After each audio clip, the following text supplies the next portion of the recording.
अस्सलाम वालेकुम एवरीवन। मैं इस लेक्चर में आपको करवाऊंगी आपका पैराग्राफ नंबर 4। चैप्टर है आपका फर्स्ट एड क्लास 10 का। अच्छा, अब इसकी रीडिंग स्टार्ट करते हैं। काफ़ी आसान सा है, छोटा सा है।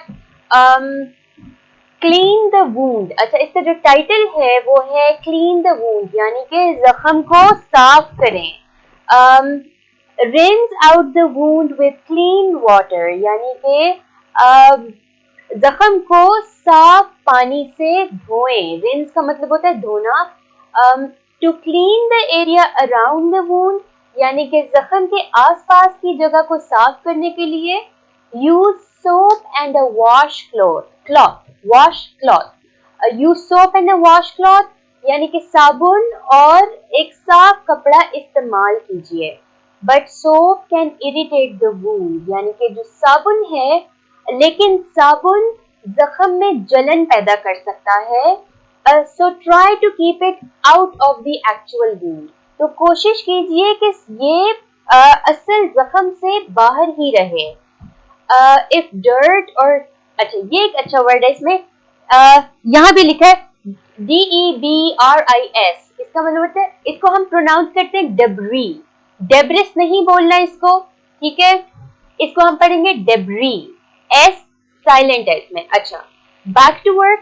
इफ डर्ट और debris remains in the wound after washing, यानी कि अगर धूल या ज़रात धोने के बावजूद, अच्छा, जख्म को धोने के बावजूद अगर धूल या ज़रात उसमें मौजूद हैं, use tweezers cleaned with alcohol to remove the particles. चिमटी जो कि इस्तेमाल कीजिए वो चिमटी जो कि अल्कोहल से साफ हुई हो, इन ज़रात को निकालने के लिए। पार्टिकल्स का मतलब होता है छोटे छोटे टुकड़े, छोटे छोटे ज़रात। और अच्छा, अब डेब्री के लिए भी मैंने टुकड़े का वर्ड यूज किया है, ज़रात का इस्तेमाल के वर्ड का इस्तेमाल किया, और पार्टिकल्स के लिए भी। अब जो डेब्री होता है ना, डेब्री एक्चुअली एक हम इसको यूज करते हैं मलबे की सेंस में। जैसे कि अगर कोई बिल्डिंग गिर जाती है तो उसका जो टूटा फूटा सामान होता है, जो उसकी टूटी फूटी दीवारें होती है, उनको हम उर्दू में कहते हैं मलबा, और इंग्लिश में हम उसको कहते हैं डेब्री। तो यहाँ पर जब वो आपको कह रहे हैं कि आपके जख्म में कोई डेब्री मौजूद है, तो इसका मतलब है कि अगर आपके जख्म में कोई शीशा लगा है, या अगर आपके जख्म में कोई लकड़ी का स्प्लिंटर चला गया है, तो उसके अगर कोई ज़रात बीच में मौजूद रह गए हैं, जो रह चुकी हैं चीजें, उनके लिए वर्ड इस्तेमाल किया जा रहा है डेब्री। तो इसलिए उसको जब हम उर्दू में ट्रांसलेट करेंगे तो हम उसमें टुकड़े का वर्ड भी यूज कर सकते हैं, उसमें हम ज़रात का वर्ड भी यूज कर सकते हैं, क्योंकि मलबा एक डिफरेंट सेंस में यूज होता है वर्ड। तो डेब्री में आप ज़रात लिख लें, पार्टिकल्स में आप टुकड़े लिख लें, स्विच कर लें, ठीक है दोनों, ठीक है। एक दफा फिर इसको देख लें। इफ डर्ट और debris remains in the wound after washing, यानी धोने के बावजूद अगर धूल या ज़रात मौजूद हैं, use tweezers cleaned with alcohol to remove the particles. तो अल्कोहल से साफ की हुई चिमटी को इस्तेमाल करें इन ज़रात को या इन टुकड़ों को निकालने के लिए। अल्कोहल को आप अल्कोहल ही लिखेंगे, क्योंकि ये एक साइंटिफिक नाम है एक एलिमेंट का, ठीक है। उसके बाद हमारे पास क्या आ रहा है, इफ डिब्री स्टिल रिमेन्स, यानी कि अगर ज़रात अभी भी मौजूद हैं, सी योर डॉक्टर, तो अपने डॉक्टर से रिज्यू करें। हाँ, फिर thorough cleaning reduces the risk of infection and tetanus. मुकम्मल सफाई इन्फेक्शन या टेटनस का जो खतरा है वो कम कर देती है। रिड्यूस का मतलब होता है कम कर देना, थरो का मतलब होता है बहुत ज्यादा डिटेल में जाके साफ करना, बहुत ज्यादा डिटेल में जाना। मुकम्मल, कंप्लीट का वर्ड भी इसमें इस्तेमाल कर सकते हैं। अब हम इसमें क्या करेंगे, अब हम इसके वर्ड्स, मीनिंग्स और सिनोनिम्स करेंगे। रिंस का मतलब मैं लिखूंगी धोना, सिनोनिम में लिख दूंगी क्लीन। फिर है इरिटेट का मतलब होता है जलन करना, यानी कि अगर आपके जख्म में कोई लाल लाल निशानात आने लगे हैं, उसमें रैश बन गया है, तो इसका मतलब है कि वो इरिटेट हो गया, उसमें जलन हो रही है, तो इसका मतलब है वो इरिटेट हो गया आपका वूंड। एग्रीवेट का वर्ड हम इसमें इंग्लिश में यूज करेंगे, एग्रीवेट। ठीक हो गया। एक्चुअल का मतलब होता है असल, और सिनोनिम में इसमें मैं लिख सकती हूँ रियल, आप लिख सकते हैं, और ओरिजिनल भी लिख सकते हैं, बात एक ही है। फिर है डबरी, जैसे मैंने आपको समझाया कि इसमें वैसे इसका उर्दू में मतलब जो आपको लुगत में मिलेगा, डिक्शनरी में मिलेगा, वो है मलबा, लेकिन यहाँ पर हम यूज करेंगे वर्ड ज़रात का। ठीक है, और इसमें सिनोनिम में लिखूंगी रेजिड्यू। रेजिड्यू जो है ये आपके पैसेज के मुताबिक, आपके चैप्टर के मुताबिक इसका सिनोनिम है। रेजिड्यू का मतलब होता है बची हुई चीज, कि आपने उसमें से स्प्लिंटर या शीशे का पीस निकाला, लेकिन उसमें कोई जर्रात रह गई उस चीज के, उसके कोई छोटे छोटे टुकड़े रह गए, तो वो बची हुई जो चीज है वो जो रह गई है पीछे, उसको हम कहेंगे रेजिड्यू। ट्वीजर्स, ट्वीजर्स के लिए वैसे उसमें है चिमटी, छोटी सी। अच्छा, इसको हम ट्वीजर नहीं पढ़ेंगे, इसको हम ट्वीजर्स पढ़ेंगे। इसको हम बोलेंगे भी ट्वीजर्स, क्योंकि जैसे सिजर्स को हम सिजर्स कहते हैं, सिजर नहीं कहते हैं, कुछ लोग कहते हैं, लेकिन वो गलत होता है। कैंची के लिए जब हम इंग्लिश का वर्ड यूज करते हैं तो हम कहते हैं अ पेयर ऑफ सिजर्स। इसी तरह से a pair of tweezers. Pants के लिए भी इवन जब लोग कहते हैं मैंने पैंट कोट पहनना है, तो वो गलत कहते हैं, पैंट्स होती है, ये पैंट होती है, पैंट्स होती है, पैंट नहीं होती। ठीक हो गया। अच्छा, इसका मैं कोई सिनोनिम नहीं लिख रही क्योंकि ये एक आला है, ये एक टूल है। पार्टिकल्स का मतलब होता है टुकड़े, और इसमें भी ज़रात सही होगा, और इसमें मैं लिखूंगी synonym pieces, PIECES, pieces. Thorough, thorough के लिए मैं वर्ड यूज कर रही हूँ मुकम्मल, और यहाँ पर मैं लिखूंगी कंप्लीट। और रिड्यूस का मतलब होता है कम करना, और सिनोनिम हम लिख सकते हैं इसका लोअर या लेसन। इन दोनों का मतलब होता है कम करना, नीचे ले जाना। ये आपका है पैराग्राफ नंबर 4। अब करते हैं इसका पैराग्राफ नंबर 5। पैराग्राफ 5 का नाम है अप्लाई एन एंटीबायोटिक। एंटीबायोटिक लगाएं। अच्छा, एंटीबायोटिक क्योंकि एक मेडिकल टर्म है, आप इसको ऐसे ही उर्दू में भी लिख सकते हैं।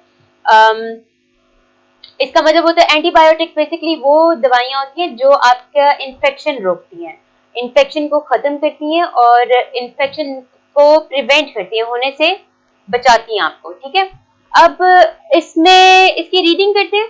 After you clean the wound, यानी कि जख्म को साफ करने के बाद, apply a thin layer of an antibiotic cream और ointment to help keep the surface moist.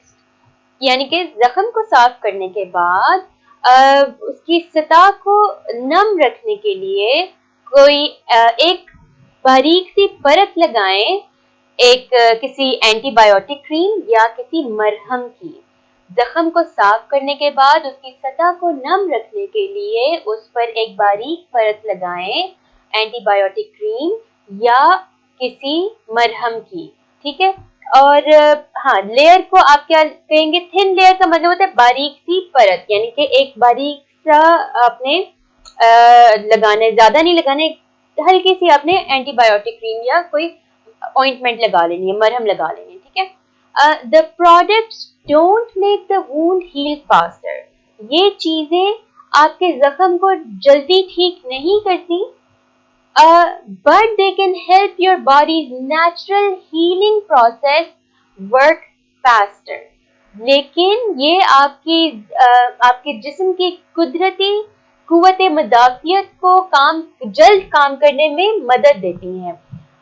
Natural healing process, यानी कि जो आपकी जिस्म का तंदुरुस्त होने का जो एक कुदरती निज़ाम है, उसकी ये मदद करती है कि वो जल्दी काम करे। और उसमें क्या मदद कैसे होती है कि अब अगर आपका जो जख्म है वो ओपन नहीं है, वो कवर्ड है, उसके ऊपर उस पर जरासीम नहीं आ रहे, जरासीम को ये रोक रही है, तो इसका मतलब है कि आपकी बॉडी का जो निज़ाम है, जो प्रोसेस है ठीक होने का, वो जल्दी जल्दी काम करेगा, उसमें कोई मदाखलत नहीं आएगी। Certain ingredients in some ointments can cause a mild rash in some people. यानी कि कुछ मरहमों में मौजूद मखसूस अज्जा कुछ लोगों में जलन पैदा कर सकते हैं या मामूली जलन पैदा कर सकते हैं। माइल्ड रैश का मतलब है मामूली सी जलन, या इसके लिए एक और वर्ड होता है सूजिश, वो भी लिख सकते हैं। इफ अ रैश अपीयर्स, अगर जलन होने लगे, कि स्टॉप यूजिंग द ऑइंटमेंट, मरहम का इस्तेमाल बंद कर दें। सिंपल सी चीज़ है ये, इसमें कुछ इतना खास नहीं बताया गया, उसमें बस ये बताया कि आपने एंटीबायोटिक क्रीम या किसी मरहम से उसको कवर कर देना है। आपकी जो कुदरती कुव्वत मदाफ़ियत है वो जल्दी काम करेगी इस तरह से। कुछ चीज़ें इनमें मौजूद होती हैं, मरहमों में मौजूद होती हैं, कुछ ऐसे अज्जा मौजूद होते हैं, इंग्रेडिएंट्स होते हैं जो आपको इरिटेट कर सकते हैं, आपको एलर्जी कर सकते हैं। अगर ऐसा हो तो फौरन उस मरहम को इस्तेमाल करना बंद कर दें। इसके अब वर्ड्स मीनिंग्स करते हैं। पहला है लेयर। लेयर के लिए एक वर्ड होता है परत। सिनोनिम में मैं लिख रही हूँ मेम्ब्रेन, क्योंकि ये मैंने एक दफा साइंस में पढ़ा था। वॉल, इसका मतलब है कि हल्की सी वॉल आ जाना। ऑइंटमेंट का मतलब है मरहम। क्रीम लिख लें सिनोनिम में। फिर हमारे पास है सरफेस। सरफेस का मतलब होता है सतह। और एक्सटीरियर लिख लें। एक्सटीरियर का मतलब होता है बैरूनी सतह, बैरूनी दीवार। मॉइस्ट के लिए मैं लिखूंगी नम या गीला। और सिनोनिम में लिख देंगे वेट। हील का मतलब होता है, हील का वैसे मतलब होता है तंदुरुस्त या सेहतयाब होना, ठीक है, सेहतयाब होना। लेकिन जो हम लिखेंगे वो लिखेंगे ठीक होना, क्योंकि सेहतयाब तो आप खुद होते हैं। जख्म जब हील होता है तो हम कहते हैं कि जख्म ठीक हो रहा है आपका। और हील का सिनोनिम में लिखूंगी क्योर, CURE, क्योर। फिर है प्रोडक्ट। प्रोडक्ट बेसिकली कोई चीज होती है, ये चीजें लिख लेंगे आप उसमें। जब आप अपनी ट्रांसलेशन कर रहे होंगे तो आप सिंपली चीजें लिख सकते हैं, ठीक है।